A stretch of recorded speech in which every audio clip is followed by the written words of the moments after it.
शेवटच्या वेळेला मी भगवंताचंच नामस्मरण करावं, शेवटच्या वेळेला मी भगवंताचंच ऐकत ऐकत ह्या जगाचा निरोप घ्यावा, असं ज्याला वाटत असेल ना, त्याने आजपासून नव्हे आत्तापासून इंद्रियांना ते वळण लावलं पाहिजे. आतापासून काय, आता जर तुमचे डोळे सर्वत्र सर्व खलविदम ब्रह्म विष्णुमय जग वैष्णवांचा धर्म भेदा भेद भ्रम मंगळ, आता जर आम्हाला विष्णुमय जग दिसत असेल, सर्व खलविदम ब्रह्म याची प्रचिती जर येत असेल, याचा प्रत्यय जर येत असेल, तर शेवटच्या वेळेला आम्हाला निश्चित भगवंतच दिसेल, भगवंताचंच दर्शन घडेल, यात संशय नाही. आता जर आम्ही भगवंताचंच गुणगान गात असू, भजन करत असू, हरिपाठ काकडा कीर्तन प्रवचन श्रवण करत असू बरं का, शेवटच्या वेळेला आम्हाला आठवण करून द्यावी लागणार नाही की बाबा आता देवाचं नामस्मरण करा म्हणून. आता जर आमची श्रवण इंद्रिय भगवंताचंच ऐकण्यासाठी जर आतुर झालेली असतील आणि ती आवड जर आज निर्माण झाली असेल प्रत्येक श्रवण इंद्रियांकडे, तर शेवटच्या वेळेला आमची श्रवण इंद्रिय तेच ऐकण्यासाठी उत्सुक झालेली असतील, तेच ऐकण्यासाठी उत्सुक झालेले असते. म्हणून शेवटची वेळ महत्वाची आहे. अंतकालेच मामेव स्मरणमुक्त्वा करेवरम. आणि खरं तर तिथेच भाष्य करत असताना माऊली म्हणतायत, म्हणून या परिमाते अंतकाळी जाणत साते, जे मोकळी ती देहाते ते मीची होती, ते मीची होती. इथे बसलेल्यांपैकी सर्वांना जन्मतारीख माहिती आहे, खरी किंवा खोटी, कारण तुमच्या जन्मतारखेशिवाय तुमचा आधार कार्ड तयार झाला नाही. काय मौली, सर्वांना जन्मतारीख माहिती आहे इथे बसलेल्यांपैकी. मृत्यूची तारीख कोणाला माहिती आहे बरं? मृत्यूची तारीख कोणाला माहिती आहे बरं? मृत्यू आहे याच्यावर तरी विश्वास आहे ना? जायचं आहे एक दिवस, शेवट आहे याच्यावर तरी विश्वास आहे ना? जसं आम्ही संसारातल्या प्रत्येक गोष्टीची आठवण ठेवतो, जसं आम्ही प्रपंचामध्ये कार्य करत असताना प्रत्येक गोष्टीचं स्मरण ठेवतोय, प्रत्येक गोष्टीची आठवण ठेवतो, तसं आम्ही आमच्या जीवनाची वाटचाल करत असताना, प्रत्येक कार्य करत असताना एक गोष्टीचं स्मरण ठेवलं पाहिजे, मला एक दिवस या जगाचा निरोप घ्यायचा आहे, जावंच लागणार आहे. प्रत्येकाला शेवट आहे, प्रत्येकाला शेवट आहे. बरं का माऊली?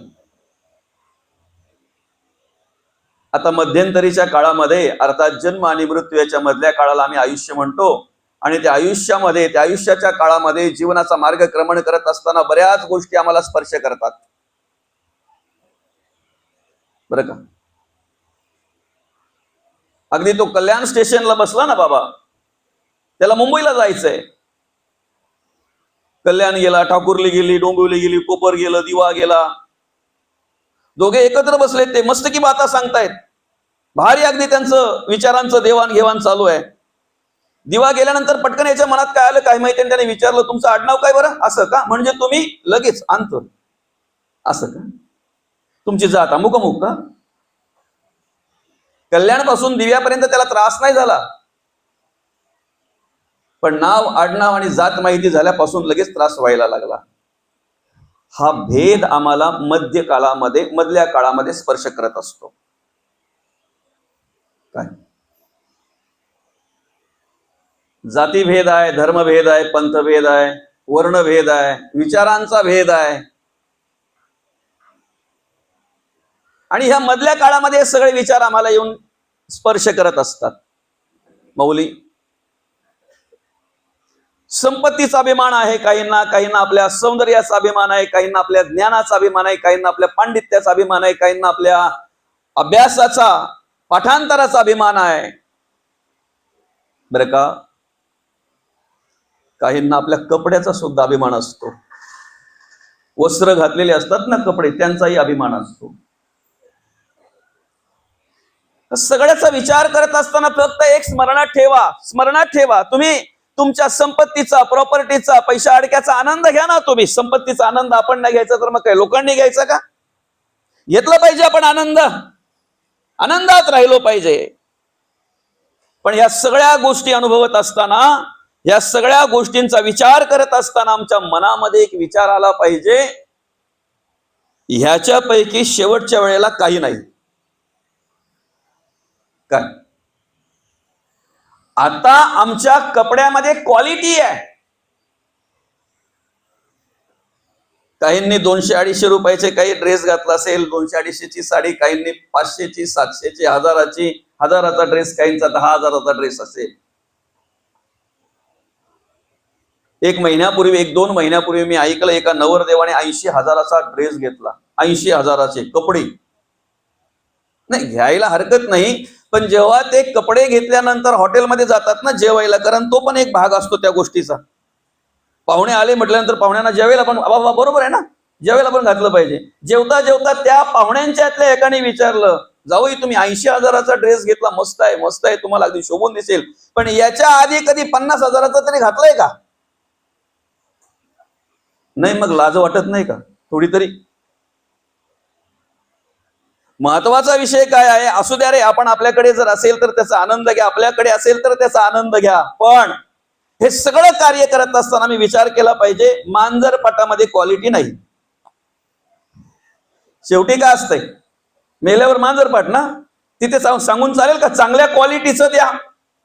तो म्हणेल दादा जे आहे ते घेऊन जा, तिथे क्वालिटी नाही. बरं, आता जरी आम्ही सोन्याने मडलेलो असेल तरी सुद्धा शेवटच्या वेळेला सोन्याचं मडकं नाही, मातीचं मडकं. बरं का? पूर्वी लोक घरामध्ये सुद्धा मातीची भांडी वापरायची. मी स्वतः लहानपणी मातीच्या पणतीमध्ये जेवलेलो आहे. तेवढी एक पंती फक्त आमच्याकडे बाकी होती बरं का माऊली, माझ्या लहानपणी. बरोबर ना बाबा? हा, ती अशी एक छोटी, म्हणजे आमच्याकडे त्याला ते पणती म्हणायचे त्यावेळेला. ते डोगली का काय तुम्ही काय म्हणताय ते, बरं का, असं ताटासारखं वाडग्यासारखं असायचं ते. हा,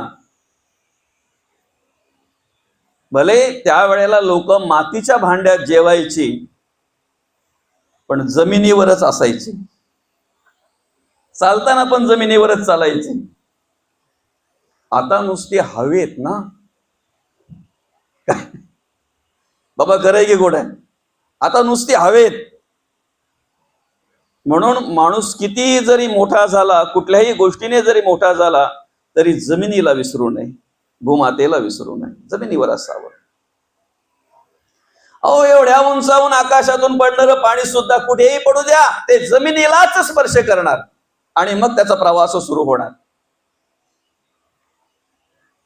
समजतंय ना? आम्हाला आमच्या मूळ तत्वाला जर भेटायचं आहे, प्राप्त व्हायचं आहे, आम्ही जमिनीवरूनच प्रवास केला पाहिजे, वरून प्रवास करून चालणार नाही. बरं का? आणि म्हणून हे विचार, ही कर्म, हे सगळं आज आम्ही इंद्रियांना त्या ठिकाणी खऱ्या अर्थानं ते वळण लावलं पाहिजे. कारण कर्म ही इंद्रियाधीन आहेत. डोळे पाहताना दिसतात, पण पाहताना सुद्धा माणसाकडून पाप घडत असते.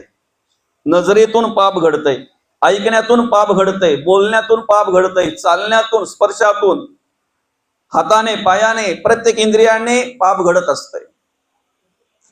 वाईट बघितलं पाप घडलं जातंय, वाईट ऐकलं पाप घडलं जातंय, वाईट बोललं पाप घडलं जातंय, वाईट क्रिया केली, वाईट ठिकाणी गेला, वाईट कर्म केली, पाप घडलं जातंय. कर्म इंद्रियाधीन आहेत. कर्माचे प्रकार अनेक आहेत, कर्म करणारी इंद्रिय अनेक आहेत. बरं का माऊली? शब्द, स्पर्श, रूप, रस, गंध, विषय पंच काय? कर्मेंद्रिय पंच काय? वाचा, पाणी, पाद, शिष्ण, बुध. ज्ञानेंद्रिय पंच काय? कान, नाक, त्वचा, डोळा, जीभ. कर्म करणारे इंद्रिय अनेक आहेत, कर्म करणारी तत्व अनेक आहेत. आणि ह्या सर्वांकडून कर्म करून घेणारे विषय सुद्धा अनेक आहेत. काय जो लोभाच्या अधीन आहे ना, त्याला पडलेला कागदाचा तुकडाही नोट दिसते, जर त्या रंगाचा असेल तर.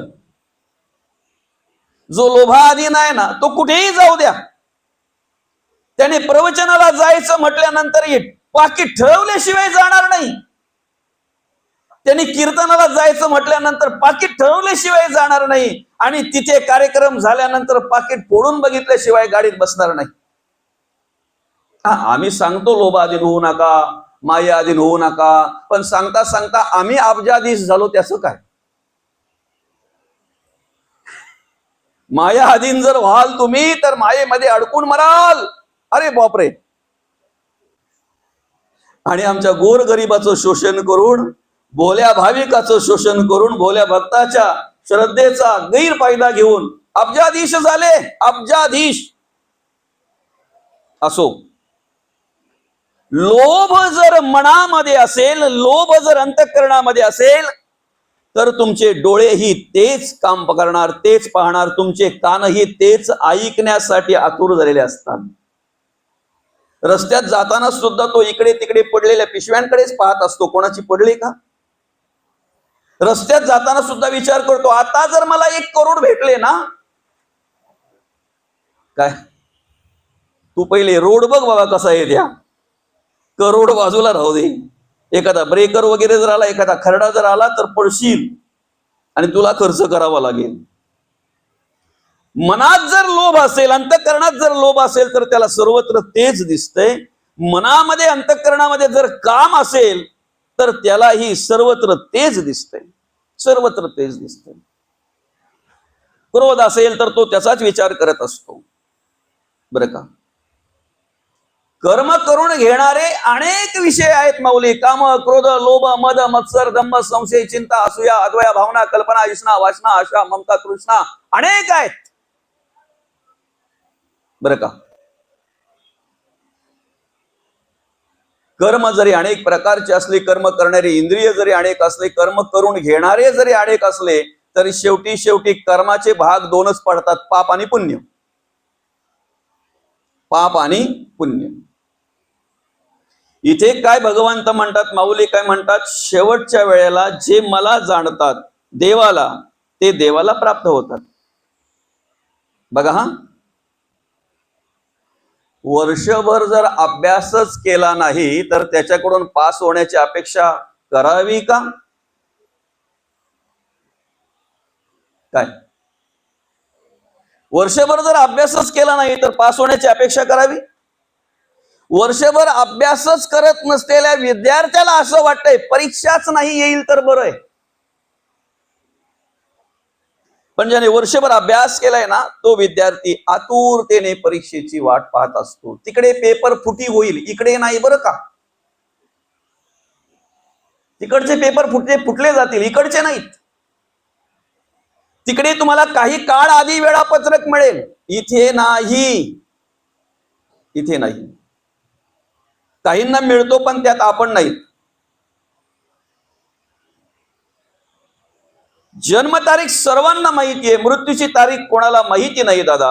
जायचं आहे 100% सत्य आहे, शेवट आहे या देहाला. मृत्यूची तारीख आम्हाला माहिती नाही. जाताना आम्हाला भगवंताचं नामस्मरण करत जायचंय, देवाचं नामस्मरण करायचंय, देवाला आठवायचं आहे. आयुष्यभर ज्याने देव कार्य केलं नाही, धर्म कार्य केलं नाही, ज्याने कधी नीतीने वागला नाही, नीतीने जगला नाही, अधर्माने वागला, अनितीने वागला, त्याच्याकडून अपेक्षा करून चालेल का देवाचं नामस्मरण? चालेल? याला म्हणतात वर्षभर अभ्यास नाही केला आणि मग परीक्षेला तेच घाबरतात ज्यांचा अभ्यास नसतो.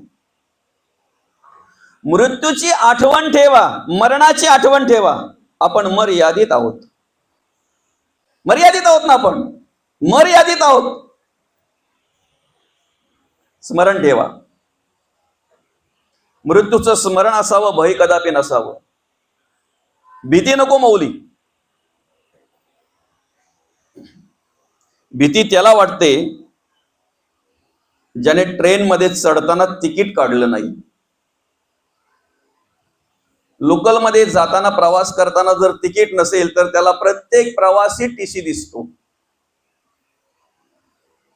ज्याने तिकीट काढलंय तो बिनधास्त जाऊन बसतो, जागा मिळाली तर डोळे मिटून घेतो, स्टेशनला अजून वेळ आहे, उतरायला अजून वेळ आहे. टीसी येऊ द्या नाहीतर त्यांच्यापेक्षा मोठे ऑफिसर कोणी येऊ द्या, काही फरक पडत नाही, तिकीट आहे. ज्याची लाईट मीटरवर आहे ना त्याला वायरमॅन आले काय, लाईनमॅन आले काय आणि त्यांच्यापेक्षा वरचे अधिकारी आले काय, काही फरक पडतो. पण ज्याची लाईन आकड्यावर आहे ना, बाहेरून कुठून तरी काहीतरी करून घेतले ना, माल्या बिल्यावर वायर कट करून, आडवळणी कुठेतरी वायर कट करून, शेजारी पाहुणे जरी आले तरी त्याला वायरमॅनच दिसतात, ते पाहुणे आले तरी. ज्याच्याकडे गाडीचे सर्व प्रकारचे पेपर आहेत, ड्रायव्हिंग लायसन आहे, तो भर चौकातून सरळ गाडी घेऊन जातो. कितीही मोठे अधिकारी असेनात का, काय फरक पडतो. ज्याच्याकडे लायसन नाही, ज्याच्याकडे गाडीचे पेपर व्यवस्थित नाहीत, त्याला मात्र आडवळीने जावं लागतंय. ज्याच्या किटलीत दूध आहे ना तो भर रस्त्यामध्ये दूध घ्या दूध म्हणून आवाज देत जातो. पण ज्याच्या किटलीत नको ते आहे, म्हणजे मुवाची, संत्राची, अजून कसली कसली, बरं तो येईल का आवाज देत? भर रस्त्यामध्ये आवाज देत येईल तो? ज्याचं अंतःकरण स्वच्छ आहे, ज्याचं मन स्वच्छ आहे, ज्याची कर्म चांगल्या प्रकारे घडली जातात, ज्याचे विचार चांगले आहेत, उत्तम आहेत, स्वच्छ आहेत ना, त्याला मृत्यूची भीती नसते. कोणत्याही वेळेला येऊ द्या, कोणत्याही वेळेला, कधीही. म्हणून प्रत्येक वेळेला सांगत असतो, हात जोडून विनंती करत असतो, देवाकडे उदंड आयुष्यासाठी प्रार्थना करण्यापेक्षा चांगल्या आयुष्यासाठी प्रार्थना करा. काय देवाकडे उदंड आयुष्य, मी पक्का जगलो पाहिजे, मला भरपूर आयुष्य मिळालं पाहिजे, काय करायचंय? उदंड आयुष्यासाठी प्रार्थना करण्यापेक्षा चांगल्या आयुष्यासाठी प्रार्थना करा, की जेणेकरून भगवंता त्या आयुष्यामध्ये मला तुझा विसर न व्हावा, हेची दान देगा देवा, तुझा विसर न व्हावा. अखंड तुमच्या स्मरणामध्ये मला त्या ठिकाणी कार्य करता येईल, अशा प्रकारे आयुष्य द्या देवा. बरं का?